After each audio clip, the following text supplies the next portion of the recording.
Bonjour, bonjour, c'est Lydie de Delmarie Scrap. J'ai repris cette semaine les ateliers en visio avec le groupe que j'ai le lundi après-midi et le jeudi après-midi et nous avons réalisé des cartes. Et lorsque je fais moi-même mes cartes, si j'ai à les envoyer, j'aime beaucoup faire aussi moi-même mon enveloppe. Je vais donc vous présenter aujourd'hui l'outil enveloppe qui, comme son nom l'indique, sert à faire des enveloppes. Il est donc composé d'une planche de marquage, d'un plioir amovible et d'une perforatrice qui sert d'un côté à arrondir les angles et de l'autre côté à faire des encoches. La planche de marquage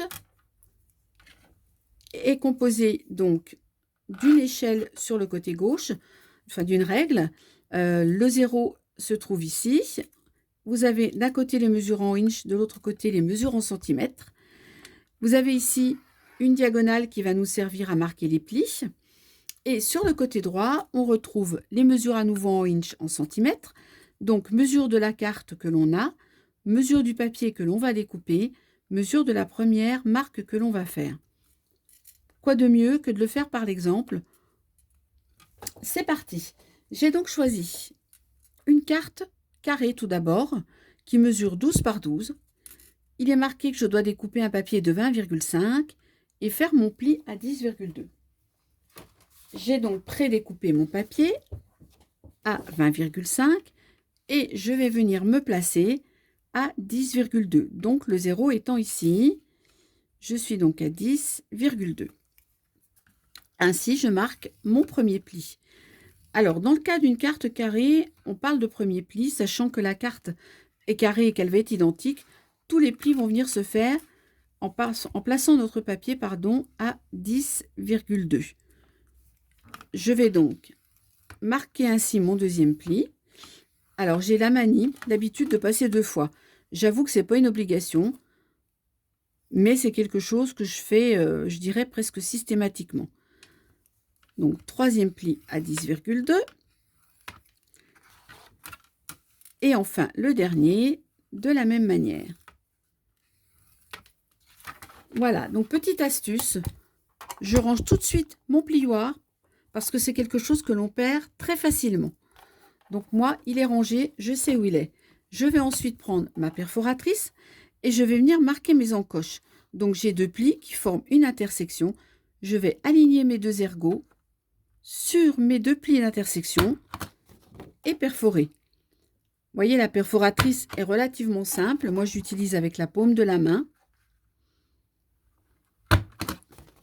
Donc, on aligne les 2 ergots sur les 2 plis précédemment marqués. Et on se sert de la perfo. Je vais ensuite venir arrondir mes angles afin de créer une enveloppe plus esthétique. Vous voyez, c'est relativement simple, ça prend peu de temps. Et voilà, mon enveloppe est quasiment créée. Il me suffit de marquer mes plis.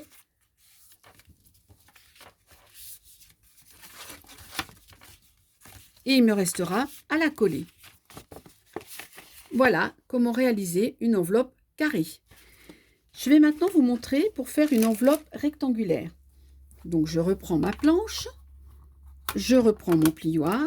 Alors oui, c'est une manipulation, on remet à chaque fois. Mais personnellement, je préfère, je me connais, je perds très facilement sinon. Je vais partir sur une enveloppe rectangle.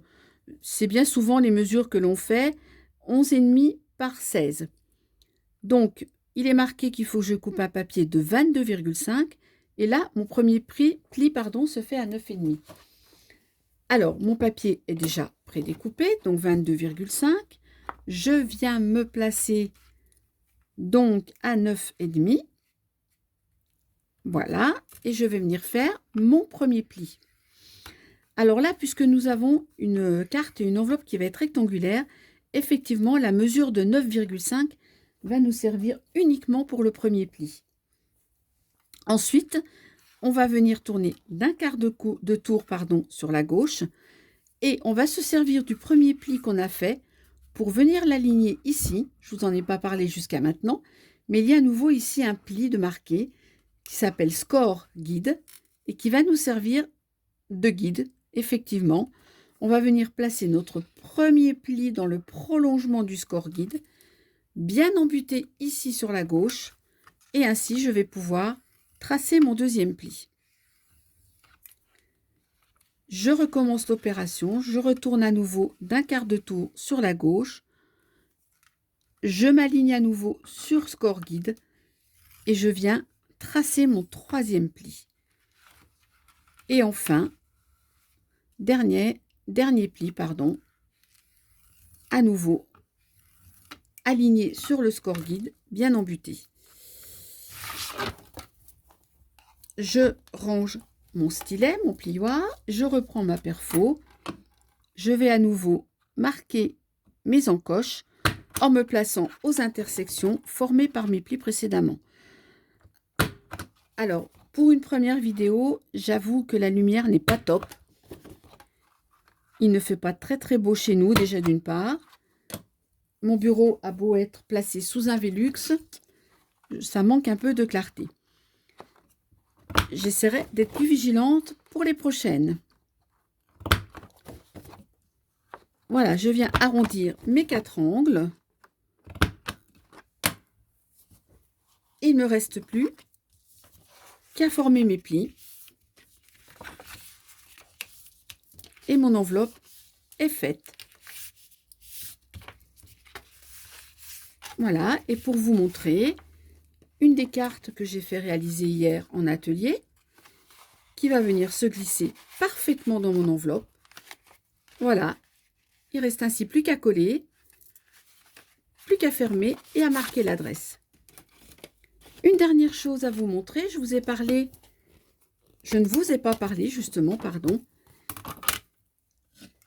des petits dessins qui se trouvent ici, qui permettent éventuellement d'agrémenter l'enveloppe en faisant un embossage. Par exemple, j'ai envie d'embosser ici, j'ai envie d'embosser une étoile. Je me mets donc sur l'envers, mon étoile étant ici. Avec mon plioir, je vais venir imprimer sur le creux de l'enveloppe. Et lorsque je vais retourner celle-ci,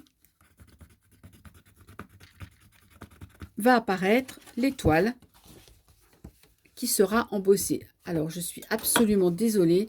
Le manque de lumière fait que vous ne voyez sûrement pas beaucoup. Voilà, mon étoile est ici. J'ai embossé une étoile. Et puis, bah tiens, pourquoi pas un petit cœur. Donc, je replace à nouveau mon enveloppe sur le cœur. Je me sers du plioir. Et voilà, mon petit cœur est marqué. Voilà, j'espère que cette vidéo vous sera utile. Vous voyez, je change tout de suite mon plioir. Et que vous serez à même de fabriquer vos enveloppes. À bientôt!